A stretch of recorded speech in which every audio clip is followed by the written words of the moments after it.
Hallelujah. ದೇವ್ರ ನಮ್ಮಕ್ಕೆ ಸ್ತೋತ್ರವಾಗ್ಲಿ. ಈ ದಿನದ ವಾಕ್ಯದ ಸಂದೇಶ ಯೆರೆಮೀಯನ ಪ್ರವಾದನೆ ಗ್ರಂಥ 15ನೇ ಅಧ್ಯಾಯ 19ನೇ ವಚನ.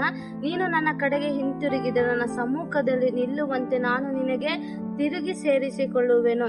ಹಲ್ಲೆಲೂಯ. ದೇವ್ರ ನಮ್ಮಕ್ಕೆ ಸ್ತೋತ್ರವಾಗಲಿ. ವಾಕ್ಯ ಹೀಗೆ ಹೇಳುತ್ತಿದೆ, ಯಾರಾದ್ರೂ ಈ ಲೋಕದ ಕಷ್ಟ ಸಂಕಟದಲ್ಲಿ ದೇವರನ್ನು ಬಿಟ್ಟು ಹಿಂತಿರುಗಿ ಹೋಗಿದ್ದರೆ ಅಂತವರು ದೇವರ ಸಮ್ಮುಖದಲ್ಲಿ ಬಂದು ಪಶ್ಚಾತ್ತಾಪ ಪಟ್ಟು ದೇವರನ್ನು ಪ್ರಾರ್ಥಿಸಿದರೆ ದೇವರು ಅವರನ್ನು ಕರುಣಿಸಿ ಪುನಃ ಅವರನ್ನು ದೇವರು ಸೇರಿಸಿಕೊಳ್ಳುತ್ತಾರೆ. ದೇವರು ಈ ವಾಕ್ಯವನ್ನು ಆಶೀರ್ವದಿಸಲಿ. ಪ್ರಾರ್ಥನೆ ಮಾಡಿಕೊಳ್ಳೋಣ. ಹಲ್ಲೆಲೂಯ. ಸ್ತೋತ್ರಪ್ಪ, ಪರಿಶುದ್ಧನ ಉನ್ನತನ ಮಹೋನ್ನತನ ಸ್ತೋತ್ರ ಕರ್ತನೆ.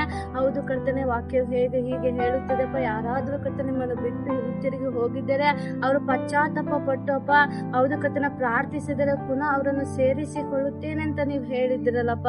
ಅಂತವರು ಕರ್ತನೆ ಪುನಃ ನಿನ್ನ ಕಡೆಗೆ ಬಂದಾಗಪ್ಪ, ಹೌದು ಕರ್ತನ ಮನ ಮುರುಗಿ ಕರ್ತನೆ ಅವ್ರು ನಿನ್ನನ್ನು ಆರಾಧಿಸುವಾಗ ಕರ್ತನೆ ಅವರನ್ನು ಸೇರಿಸಿಕೊಳ್ಳುವ ದೇವರು ಆಗಿದ್ದಿರಲ್ಲಪ್ಪ. ಅದಕ್ಕಾಗಿ ಸ್ತೋತ್ರ ಸಲ್ಲಿಸ್ತಾ ಯೇಸು ನಾಮದಲ್ಲಿ ಬೇಡುತ್ತೀನಿ ತಂದೆಯೇ, ಆಮೇನ್.